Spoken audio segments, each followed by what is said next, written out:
તો આ ફરારી મોરૈયાની ખીર કોઈ પણ વ્રત યા ઉપવાસમાં ખાઈ શકો છો અને ફરારી પૂરી યા ફરારી ભાખરી જોડે પણ ખાઈ શકાય છે અને એમને એમ પણ ખાઈ શકાય તો પણ એટલી ટેસ્ટી લાગે છે. તો આ ખીર એકવાર ચોક્કસથી આ રીતે ટ્રાય કરજો, બહુ ટેસ્ટી લાગે છે. હાય ફ્રેન્ડ્સ, આજે હું શેર કરીશ તમારી સાથે ફરારી ખીર બનાવવાની રેસીપી. તો અહીં આગળ આપણે મોરૈયાની ખીર બનાવવાના છે. તો અહીં આગળ મેં એક નાની વાડકી મોરૈયો લઈ લીધો છે, કારણ કે મોરૈયો આપણે આ રીતનો ઓછો જ લેવાનો છે, કારણ ફૂલી જાય છે ને ડબલ થઈ જાય છે મોરૈયો આપણો. એટલે હવે આપણે એને એક પાણીએ ધોઈ લઈશું પહેલાં. તો આપણે આ મોરૈયાને ધોઈ લીધો છે, હવે બધું પાણી કાઢી લઈશું. હવે બધું પાણી કાઢી લીધું છે. હવે એની અંદર આપણે થોડુંક પાણી એડ કરીશું, અડધો ગ્લાસ જેવું, અને અડધો કલાક માટે પલળવા દઈશું. હવે મોરૈયાને પલળે આપણે અડધો કલાક થઈ ગયો છે, તો હવે આમાં એ બધું પાણી આપણે કાઢી લઈશું. મોરૈયો પલળેલો હોય ને તો ફટાફટ કૂક થઈ જાય છે એ. હવે આપણે દૂધને ઉકળવા મૂકી દઈશું. તો અહીંયા આગળ મેં 500 દૂધ લીધું છે. તો હવે પહેલાં આપણે એક ઉભરો આવવા દઈશું દૂધમાં. અંદર 2 થી 3 તાકના કેસરના એડ કરીશું આપણે. હવે મિક્સ કરી લઈશું. હવે આપણે દૂધમાં એક ઉભરો આવી ગયો છે, જોઈ શકો છો, બોઇલ થઈ ગયું. હવે આપણે એની અંદર પલાળેલો મોરૈયો એડ કરીશું. હવે મિક્સ કરી લઈશું અને એને હવે કૂક થવા દઈશું આપણે મોરૈયાને. હવે એની અંદર એ જ માપથી આપણે ખાંડ એડ કરીશું, નાની વાડકી. તમે જેટલું ગળ્યું ખાતા હોય એટલી એડ કરવાની. તો આમાં મેં 1 ચમચી જેવી કાઢી લીધી છે.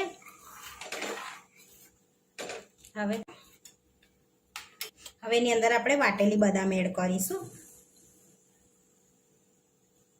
અહીં આગળ મેં 3 થી 4 બદામને વાટી લીધી હતી. હવે એને આપણે ઉકળવા દઈશું, જ્યાં સુધી મોરૈયો ચડે ના ને ત્યાં સુધી. આપણે દૂધમાં જ એને ઉકાળીએ છીએ મોરૈયાને બી. આ મોરૈયાને આપણે ધીમા તાપે કૂક થવા દઈશું, જ્યાં સુધી ચડી ના જાય ત્યાં સુધી આપણે એને કૂક થવા દઈશું. હવે એની અંદર આપણે ઇલાયચી પાવડર એડ કરીશું ફ્લેવર માટે. મિક્સ કરી લઈશું. તો 5 મિનિટ થઈ ગઈ છે, તો આપણી ખીર એકદમ ઘટ થવા લાગી છે. તો હવે આપણે એની અંદર ડ્રાયફ્રૂટ એડ કરીશું.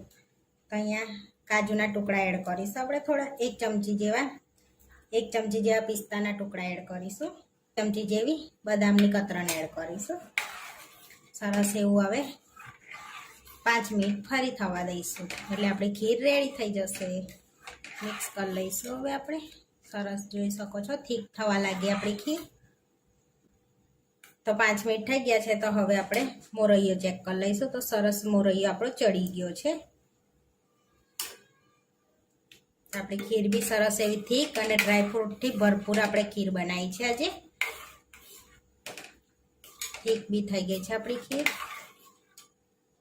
હવે આપણી ખીર એકદમ થીક થઈ ગઈ છે, જોઈ શકો છો આ રીતની આપણી ખીર બનીને રેડી થઈ ગઈ છે. હવે આપણે સર્વ કરી લઈશું. તો આ ખીરને તમે ગરમ ગરમ બી સર્વ કરી શકો છો અને ઠંડી થયા પછી બી સર્વ કરી શકાય છે. આપણે બદામ પિસ્તાની કતરણ એડ કરીશું આ રીતે થોડી. હવે આ રીતે બદામના 2 ટુકડા કર્યા છે, એનાથી આપણે ગાર્નિશ કરીશું આ રીતે. તો નવરાત્ર સ્પેશિયલ આપણી મોરૈયાની ખીર બનીને રેડી થઈ ગઈ છે. આવા વિડીયો જોવા માટે મારી ચેનલને સબસ્ક્રાઈબ કરો, લાઈક કરો અને શેર કરો, અને તમે જરૂરથી ટ્રાય કરો. ફરી મળીશું નવા વિડીયોમાં, અને કોમેન્ટ કરીને જરૂરથી જણાવજો કે તમને આ મારી રેસીપી કેવી લાગી.